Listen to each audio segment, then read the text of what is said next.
Hello students, তোমাদের সবাইকে আমাদের চ্যানেলে ওয়েলকাম জানাই। আজকে আমরা এবিটিএ মাধ্যমিক টেস্ট পেপারস থেকে ফিজিক্যাল সায়েন্সের পেজ নম্বর 547, এখানে তোমাদের ফিজিক্যাল সায়েন্সের যে সেটটা দেওয়া হয়েছে সেখান থেকে আমরা সমস্ত 1 মার্কসের কোশ্চেনের আনসার গুলো পরপর দেখে নেব। দেখো, আমাদের আজকের সেটের বিভাগ ক থেকে প্রথম এমসিকিউ, নিচের কোনটি গ্রিন হাউস গ্যাস নয়? দেখো, nitrous oxide, carbon dioxide, methane এগুলো কিন্তু গ্রিন হাউস গ্যাস, কিন্তু অক্সিজেন কোনো গ্রিন হাউস গ্যাস নয়। প্রত্যেকটা এমসিকিউ এর যেগুলো আনসার সেগুলো কিন্তু তোমরা বুঝে নাও এবং প্রত্যেকটা সঠিক আনসার তোমরা কিন্তু টিক করতে থাকো। দেখো, এসটিপি তে 22.4 litre carbon monoxide, carbon monoxide মানে হচ্ছে সিও। এবার কার্বনের ভর আমরা জানি 12 আর অক্সিজেনের ভর হচ্ছে 16, তাহলে 12 আর 16 যোগ করলে হয়ে যায় 28। তাহলে এটা হচ্ছে কার্বন মনোক্সাইডের ভর, মানে অপশন সি।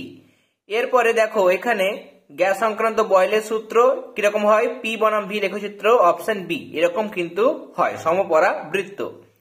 নিচে ধাতুগুলির কোনটির প্রসারণ গুণাঙ্ক ন্যূনতম হয় বিভিন্ন কাজে ব্যবহৃত হয়? সেটা হচ্ছে ইনভার। দন্ত চিকিৎসক মুখের দাঁত দেখতে ব্যবহার করেন, আনসার হচ্ছে অপশন এ অবতল দর্পণ। নিচের কোনটির তরঙ্গদৈর্ঘ্য সবচেয়ে বেশি? দেখো, গামার চেয়ে, মনে রাখবে, গামার চেয়ে এক্স এর বেশি, এক্স এর চেয়ে ইউভি রশ্মি মানে অতিবেগুনি রশ্মি বেশি, অতিবেগুনি থেকে দৃশ্যমান মানে ভিজিবল, আমি ভিজিবল লাইট লিখে রাখলাম, আর তার চেয়ে অবলোহিত রশ্মি মানে সেটা হচ্ছে ইনফ্রারেড। তাহলে এইগুলোর মধ্যে দেখতে পাচ্ছ অবলোহিত রশ্মি অপশন সি সেটা কিন্তু সব থেকে বেশি। 1.7 কোনটি রোধের একক? এসআই একক হচ্ছে ওহম, অপশন ডি। 1.8 নিচের কোনটি রোধাঙ্কের উষ্ণতা বৃদ্ধির সাথে হ্রাস পায়? উষ্ণতা বাড়ালে রোধাঙ্ক কিন্তু বাড়ে সাধারণত পরিবাহীদের ক্ষেত্রে, কিন্তু অর্ধ পরিবাহী যেমন সিলিকন, জার্মেনিয়াম এদের উষ্ণতা বাড়ালে রোধাঙ্ক কিন্তু কমে যায়, মানে হ্রাস পায়, অপশন বি। এরপরে দেখো, এখানে এই যে মৌলটা দেওয়া হয়েছে, এখানে প্রথমে আমরা দেখতে পাচ্ছি তেজস্ক্রিয় পরিবর্তন হওয়ার পরে পারমাণবিক সংখ্যা 88 থেকে 86 হয়েছে, তাহলে পারমাণবিক সংখ্যা 2 একক কমেছে।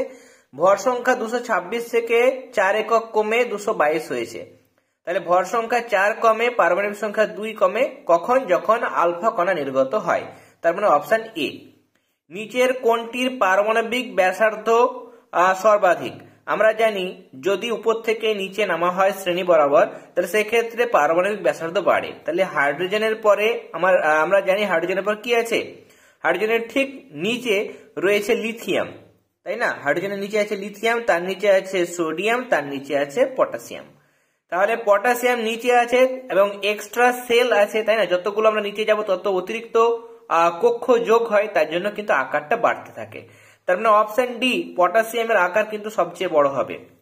এখানে এই যে দুটো মৌল দেওয়া হয়েছে, এই দুটি মৌল দ্বারা উৎপন্ন যৌগের সংকেত।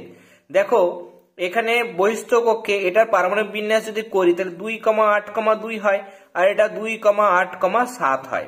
অ্যাকচুয়ালি যখন মৌলটা তৈরি হয় তখন কিন্তু XY2 এরকম ভাবে কিন্তু তৈরি হয়। তোমরা একটা এক্সাম্পল নিতে পারো, যেমন এক্সটাকে আমরা ধরতে পারি, যেহেতু এটা দ্বিতীয় গ্রুপে রয়েছে, আমি ক্যালসিয়াম ধরতে পারি, তাহলে ক্যালসিয়ামের সঙ্গে এটা ধরো ক্লোরিন, 17 নম্বর মৌল মানে ক্লোরিন, তাহলে ক্লোরিন নিশ্চয়ই CaCl2 তৈরি হয়, CaCl কিন্তু তৈরি হয় না, তাহলে এটা অ্যাকচুয়ালি কি হয়ে গেল? XY2। এখানে দেখো, আমরা বলে রাখি, আমি এখানে ক্যালসিয়াম ধরেছি, অ্যাকচুয়ালি 12 নম্বর মৌল মানে কিন্তু ম্যাগনেসিয়াম, তাই না? ম্যাগনেসিয়াম, সেখানেও কিন্তু MgCl2 উৎপন্ন হয়। ক্যালসিয়াম দিয়ে উদাহরণটা দেওয়া যায়। দেখো, কপার তড়িৎ বিশোধনে অ্যানোড হিসাবে ব্যবহার করা হয়, এখানে কিন্তু কপারটাই ব্যবহার করা হয়। নেক্সট, কোন গ্যাসটি কিপ যন্ত্রে প্রস্তুত করা যায় না? এই প্রথম তিনটি প্রস্তুত করা যায়, হাইড্রোজেন ক্লোরাইড গ্যাস কিন্তু প্রস্তুত করা যায় না। এরপরে নেক্সট, ডুরালুমিন সংকর ধাতুর প্রধান যেটা উপাদান সেটা হচ্ছে অ্যালুমিনিয়াম। আর অসম্পৃক্ত হাইড্রোকার্বন, অসম্পৃক্ত মানে সেই হাইড্রোকার্বনের মধ্যে আইদার ডাবল বন্ড বা ট্রিপল বন্ড একটা কিন্তু থাকবে। যদি আমরা এখানে অ্যাসিটিলিনের কথা দেখি, এটা একটা অ্যালকাইন এবং সেখানে কার্বন কার্বনের মধ্যে ট্রিপল বন্ড থাকে এবং দুই দিকে দুটো সিঙ্গেল বন্ড দ্বারা হাইড্রোজেন যুক্ত থাকে, তাহলে ত্রিবন্ধন রয়েছে, তার মানে এটাই কিন্তু অসম্পৃক্ত হাইড্রোকার্বন, অর্থাৎ অপশন বি। এরপরে বিভাগ খ থেকে প্রত্যেকটা প্রশ্ন দেখে নাও। প্রথমে দেওয়া হয়েছে বায়ুমণ্ডলে কোন স্তরে বেতার তরঙ্গ প্রতিফলিত হয়? তোমরা এখানে আনসারটি লিখবে আয়নোস্ফিয়ার বা থার্মোস্ফিয়ার। এরপরে বায়োগ্যাস প্ল্যান্টে যেসব ব্যাকটেরিয়া বায়োগ্যাসকে মিথেন গ্যাসে বিয়োজিত করে তাদেরকে কি বলা হয়? মেথানোজেনিক ব্যাকটেরিয়া বলা হয়। এরপরে দেখো বায়োগ্যাসের একটি ব্যবহার তোমরা লিখবে, রান্নার কাজে গ্যাসীয় জ্বালানি হিসাবে বায়োগ্যাস ব্যবহার করা হয়। Next, litre atmosphere mole inverse kelvin inverse, এই এককে আর এর মান হচ্ছে দেখো 0.082 এবং একক হচ্ছে litre atmosphere mole inverse kelvin inverse. এখানে প্রশ্ন হচ্ছে যে 2 গ্রাম হাইড্রোজেন আর 2 লিটার হাইড্রোজেন এই দুটো গ্যাসের মধ্যে কোন প্রকারের অণুর সংখ্যা কম। এখানে দেখো আমরা যদি দেখি যে 2 গ্রাম হাইড্রোজেন মানে সেটা অ্যাভোগাড্রো সংখ্যা, তাই না? হাইড্রোজেনের 1 গ্রাম মানে সেটা হচ্ছে হাফ মোল, 2 গ্রাম মানে 1 মোল, তাহলে 1 মোল মানে সেখানে অ্যাভোগাড্রো সংখ্যা মানে এই সংখ্যাটা থাকবে, এতগুলো অণু থাকবে। আর আরেকটা জিনিস যেটা বলেছে সেটা হচ্ছে 22.4 লিটার। আমরা যে কোনো গ্যাসের ক্ষেত্রে অণু সংখ্যা জানি এটা, কিন্তু এখানে 2 লিটার বলেছে, তাহলে 22.4 লিটারে যদি এত হয় তাহলে 1 লিটারে বাই 22.4, তাহলে 2 লিটারে গুণ চিহ্ন দিয়ে 2 করলাম, নিয়ে আমরা এখানে কাটাকাটি করে 11.2 লিখেছি, উপরে 6.022 ইন্টু 10⁻23, নিচে 11.2। তাহলে তুমি কম্পেয়ার করো অ্যাভোগাড্রো সংখ্যার, এখানে অ্যাভোগাড্রো সংখ্যাকে কোন একটা সংখ্যা দিয়ে ভাগ করেছে, তাহলে ভাগ করলে নিশ্চয়ই এটা কম হবে।